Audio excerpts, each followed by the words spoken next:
नमस्कार। आज हम एक ऐसी कहानी की बात करेंगे जो सिर्फ इतिहास की किताब का एक चैप्टर नहीं है। नहीं, ये तो इंसानी जज्बे, सफ़र और संघर्ष की कहानी है। ये कहानी है चरवाहों की, उन लोगों की जिनकी दुनिया मॉडर्न वर्ल्ड की खींची हुई लकीरों से जा टकराई। तो चलिए शुरू करते हैं ये दिलचस्प सफ़र। जरा सोचिए, क्या हो अगर किसी का घर कोई एक जगह ना हो बल्कि एक पूरा का पूरा सफर हो। एक ऐसा सफर जो मौसम और जानवरों के साथ साथ चलता हो। बस यही यही तो है चरवाहों की जिंदगी की असली बुनियाद। तो आखिर ये चरवाहे हैं कौन?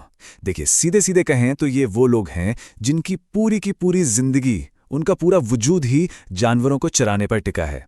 उनकी दुनिया को मौसम, जमीन और उनके जानवरों की जरूरतें तय करती हैं, ना कि कोई दीवारें या नक्शे।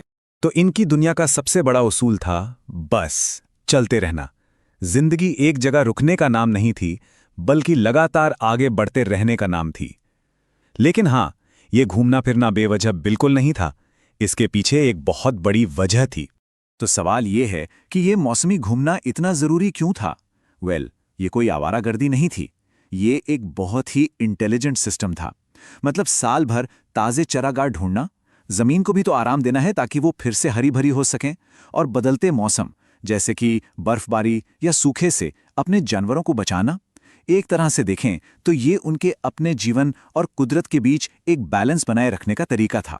चलिए अब जरा भारत में झांक कर देखते हैं कि ये सिस्टम अलग अलग हिस्सों में कैसे काम करता था। कमाल की बात यह है कि हर समुदाय ने अपने माहौल, अपने इलाके के हिसाब से खुद को ढाल लिया था। जैसे जम्मू कश्मीर के गुज्जर बकरवाल को ही ले लीजिए। गर्मियों में वो पहाड़ों की तरफ निकल जाते थे और सर्दियों में वापस मैदानों में। वहीं महाराष्ट्र के धनगरों का अपना एक अलग ही साइकिल था। ये सिर्फ कुछ नाम नहीं हैं, ये तो इस बात की जीती जागती मिसालें हैं कि कैसे इन लोगों ने अलग अलग माहौल में जीना सीख लिया था। और एक बात, ये लोग कोई अलग थलग नहीं घूमते थे। इनका समाज से एक गहरा नाता था। जैसे महाराष्ट्र में किसान धनगर चरवाहों का बाकायदा इंतजार करते थे। क्यों? क्योंकि उनके जानवर कटाई के बाद बची कुची फसल खा लेते थे और बदले में उनका गोबर खेतों के लिए एक बेहतरीन खाद का काम करता था। मतलब दोनों का फायदा। और ये कहानी सिर्फ भारत तक ही सीमित नहीं है। अगर हम अफ्रीका की तरफ देखें तो वहां मसाई जैसे समुदायों के लिए तो उनके मवेशी ही सब कुछ थे। दौलत, समाज में रुतबा, रिश्ते नाते, सब कुछ इस बात पे तय होता था कि किसके पास कितने जानवर हैं। लेकिन फिर कहानी में एक बहुत बड़ा मोड़ आता है। एक ऐसी ताकत की एंट्री होती है जिसकी सोच, जिसका दुनिया को देखने का नजरिया इन चरवाहों से बिल्कुल ही अलग था। और वो ताकत थी औपनिवेशिक शासन। ये असल में दो अलग अलग दुनियाओं का टकराव था।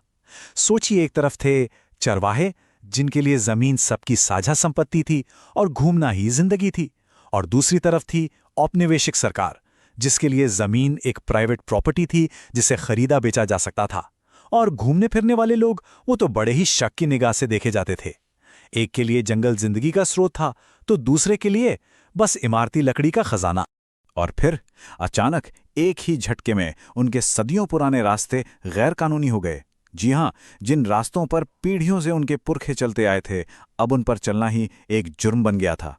ये सब हुआ कानून के जोर पर। फॉरेस्ट एक्ट्स लाए गए जिनसे जंगल सरकारी संपत्ति बन गए और चरवाहों का आना जाना बंद हो गया। फिर आया ग्रेजिंग टैक्स, मतलब हर एक जानवर पर टैक्स। और तो और आने जाने पर भी पाबंदी लगा दी गई। एक पास सिस्टम बना दिया गया। उनकी पूरी आज़ादी ही छीन ली गई।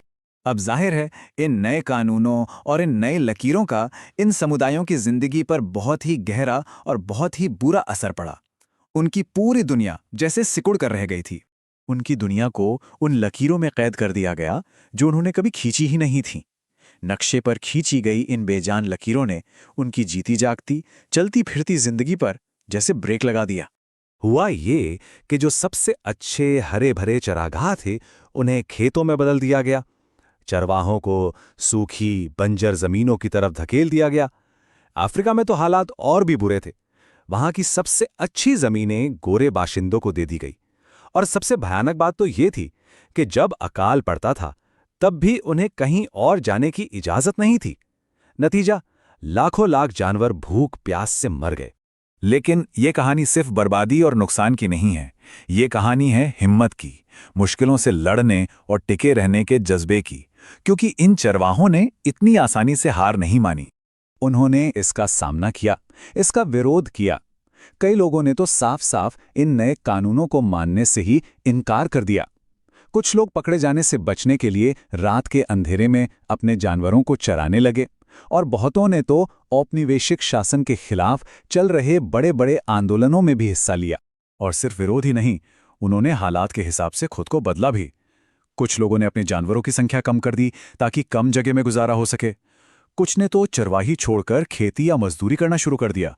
वहीं कुछ और लोगों ने नए, ज्यादा लंबे और मुश्किल रास्ते खोज निकाले, और कई काम की तलाश में शहरों की ओर चले।